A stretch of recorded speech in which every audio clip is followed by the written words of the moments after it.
Ayo guys, what's poppin'? Sweet Stripes here, back with another juicy episode.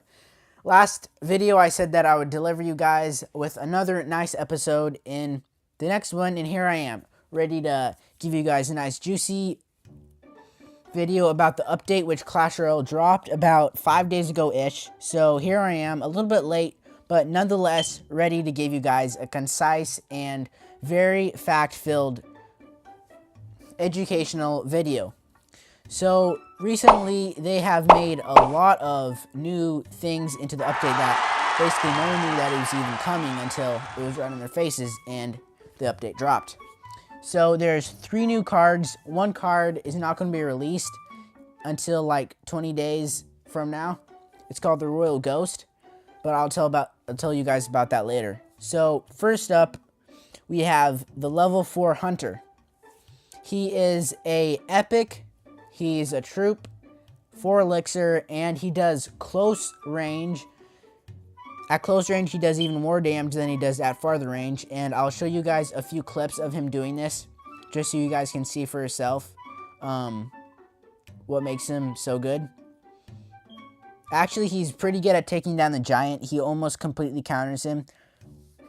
And his damage is 69 times 10, so he does, he actually has like a shotgun kind of weapon. So he shoots in a frontal spray in front of him, and he does 69 damage times 10, and his DPS is 31 times 10. His hit points is 696, and he gets almost taken out with the fireball, but like the musketeer, he survives with 1 hit point, pretty much. His hit speed is 2.2 seconds, so it's kind of like the P.E.K.K.A. I believe P.E.K.K.A. is around, I think, 1.7. So that's your comparison. He does do it pretty slowly, but his attacks when you do it close is actually pretty nice, so that's not too bad.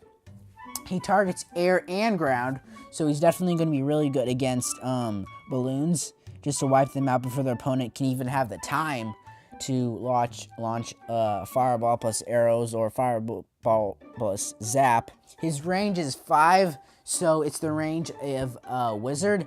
His deploy time is 1 second as usual, and his projectile range is 6.5. So he has the range of the musketeer plus 1, I believe. But remember, his projectiles, they get less damage on you the farther it goes. So 6.5, like, it's doing pretty minimal damage, and I believe it can't even one-hit archers at like 6 cells or whatever. Next up, we have Zappies. So Zappies are rare. They're 4 elixir, and I believe they're found in... I'll just show you guys later. The damage they do is 70, and their DPS is 43. Its description is: spawns a pack of miniature zap machines. Who controls them? Only the master builder knows. These Zappies also do shocks, and they kind of look like Sparkies with like flags at the end, so that's kind of pretty cool. And there's also 3 of them, so you have to do add the damage up times 3. And overall hit points 440. Stun duration is 0.5, so you add 3 of them, and it's 1.5 stun duration, so it's actually pretty nice. And they completely counter a giant for 4 elixir. They do get one-shotted by a fireball though, so that's kind of bad, and they are pretty weak overall as a card. But I mean, if you can use their shock capabilities to the best ability that they can utilize that for, then they should be actually pretty nice. They target ground, so unfortunately minions, as I have found out to be true, minions actually pose quite a threat to them, and bats actually are even better. Their hit speed is 1.6, so a full 0.6 seconds faster than the Hunter. Their range is 4.5, so half of a tile less than the Wizard. And their deploy time is also 3 seconds.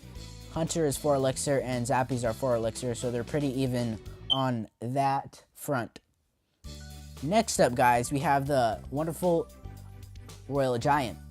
We don't know how he is going to even fit into the meta so far, since he's not going to even be released yet. But right now, all we have is to speculate, and speculate I will.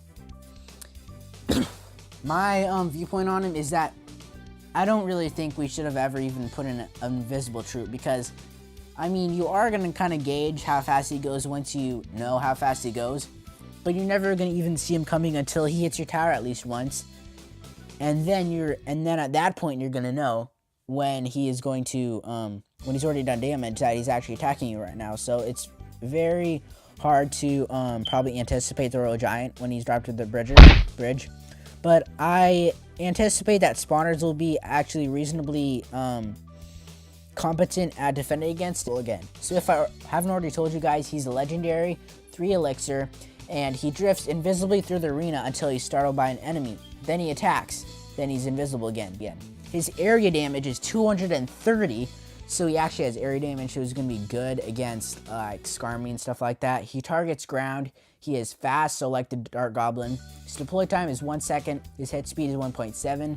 So I'm pretty sure pretty much exactly that of P.E.K.K.A. or near to it. Range is melee, and he's a legendary, so he's going to be... Free-to-play players are going to have a hard time even getting him. But other than that, it's not too bad. And next up, we have Sparky. Zappies are the only card right now unlocked in the new Electro Valley. Sorry I didn't mention that earlier. Pretty nice. Wow. It actually looks really good. But Royal Giant is going to be... Royal Ghost is going to be released in Hog Mountain, and Jungle is going to be the area which Hunter is going to make his home. So, these chests, I'll pop them up on the screen right now. So lightning chest, you actually, once you get the cards, there's 3 cards that you can strike. So once you strike a card, then it replaces that card with another random card. And if you don't like that again, you get 5 more strikes against him. And then the fortune chest will show you at least one of these cards is going to be unlocked. And not too bad, for 750, it's even a chance of a legendary. So actually, CR is really bumping up their game for the bang for buck, and I really like that. Even get more legendaries, guys, more legendaries. Who could complain? So you get a guaranteed legendary, which is just amazing. Didn't fathom the day that this would happen, but it did. And fortunately, you're going to be able to get 4,200 gold and 350 cards. So can't complain with that. So that about sums it up, guys, for this episode. I can't wait to see what Clash Royale does in the upcoming months with the new update. Thank you guys for watching, and I'll see y'all in the next one.